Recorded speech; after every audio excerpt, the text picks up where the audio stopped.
12 in the morning, pop shells for a living and berry gon' smell blood trail every minute rogue way. Hey, what's up guys? It's your boy Chef Chris Cho, and today we're about to make some fire ass kimchi jjigae. And as you know, kimchi is one of the most popular side dishes when it comes to Korean cuisine. And with this kimchi today, we're about to make some stew with it. So let's get kimchi jjigae with it. Hey. So everyone tells me that their mom makes the best kimchi jjigae, but today I ain't trying to disrespect nobody's mom. I'm just trying to show you guys how I make my fire ass kimchi jjigae. Alright, so for the ingredients today, we're gonna need 1 tablespoon of vegetable oil, 1 tablespoon of minced garlic, half a cup of pork shoulder butt, 1 cup of kimchi, 2 cup of rice water, 1/4 cup of kimchi juice, 1/4 of onion, 1 scallion, and 2 pieces of firm tofu. And for the sauce, we're gonna need 1 tablespoon of thick pepper flakes, and half a tablespoon of thin pepper flakes, 1 tablespoon of soy sauce, 1/3 tablespoon of sugar, half a teaspoon of sesame oil, and pinch of black pepper. And these last 3 things are optional: half a teaspoon of anchovy sauce, half a teaspoon of soybean paste, half a teaspoon to 1 teaspoon of rice vinegar. So every year in Korea we make kimchi around November when it gets a little chilly, and we make big vats of kimchi to save it for a whole year. And if you actually have any kimchi left, it's gonna get a little too sour, too aged, but don't worry about it. This kimchi right here, 묵은지, it might be too sour, but this is actually perfect when it comes to making kimchi jjigae, kimchi pancake, and your dumplings. Because fermented kimchi gives you that extra kick that just the freshly kimchi just don't bring to the table. So if you see right here, this is the rice water. So what I like to do is I like to wash the rice water, dump it out, wash it again, and about your 3rd time after washing it, I like to take this water right here, and this is the rice water I talked about to add into your kimchi jjigae. And the reason we add the rice water is that it adds the flavor and it adds the thickness to it from the starch. Back in the days, Korea wasn't the richest country, so this is how we made our kimchi jjigae a little bit thicker to bring more flavor together. First thing first, we're gonna make the sauce and put it aside. Alright, so now we're gonna get ready to chop up our vegetables. And usually I would recommend 1/4 the onion, but this is huge. So we're gonna just chop up about 1/3 of this. For the scallion, I'm gonna cut the head off first. And then cut it in half. Ideally, I'm cutting about 2 inches long. Oh. So there you have it. So when you go to H Mart, the tube is about this big. So you could get about 5 pieces. So I already cut it to 2 pieces. So these are the size I'm looking for. Some people do like to go for the half a size. My style, this is what we're going for. Alright, so now everything is prepped. Let's get to the cooking part. So get your pot ready, heat it up for a minute with your vegetable oil on a low heat. Once your oil is heated, add your minced garlic and cook it for 1 minute.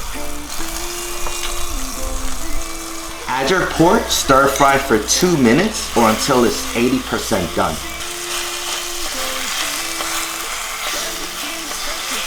Then add your kimchi, stir fry for 3 minutes and let all the flavor come out.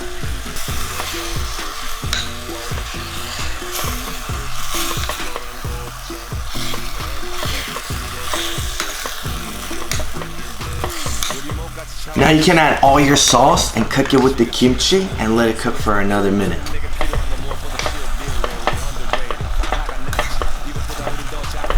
So now go ahead, pour your rice water and kimchi juice and bring it to boil.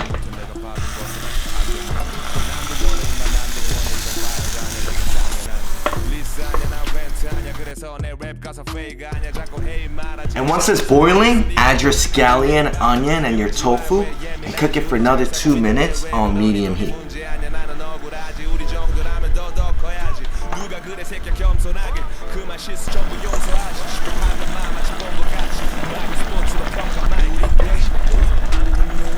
Now turn your heat low and simmer for another 3 more minutes.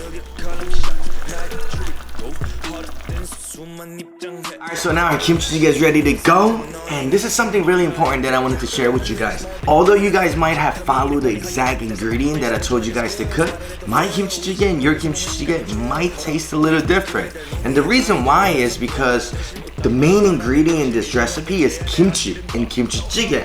And I don't know where you got your kimchi. It might have been at H Mart, or it could have been Ashi, or it could have been your mom or your friends. But don't worry about it. This is the basic ingredients, so taste your food and add anything additionally that you need to put in. So if your kimchi gets too sour, add a little bit more sugar. If it's too bland without a kick, add a little bit of vinegar. And if you want a thicker flavor to it, add your soybean paste. You can play around with it however you want. This is your Kimchi Jjigae. Alright, so in a Korean dining table, every time there's some sort of jjigae. We always have a soup in the middle to share with others, alongside with all the side dishes. And I wanted to share with you guys how we played our tables in a Korean dining table. Rice should always be on your left side, and your soup should always be on your right side, and your spoon and your chopstick should always be on your right side. Because the bowl's the first thing you're grabbing, and soup is right there to just add it right to it. I mean, imagine if my spoon was here, it'd be like... And there's a saying in Korea that if you got a really good kimchi jjigae, all you need is a rice. So you know what? Choriga. This is all we need right now, because this is a bomb ass kimchi jjigae.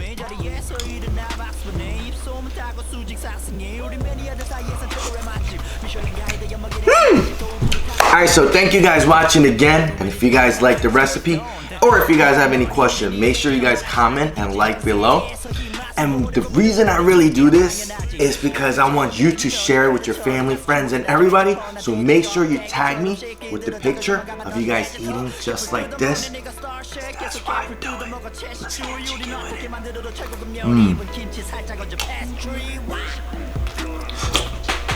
it. This is really good though. Like, you know, off camera, this is really good. So I hope you guys enjoy it. I'll see you guys next time. 안녕.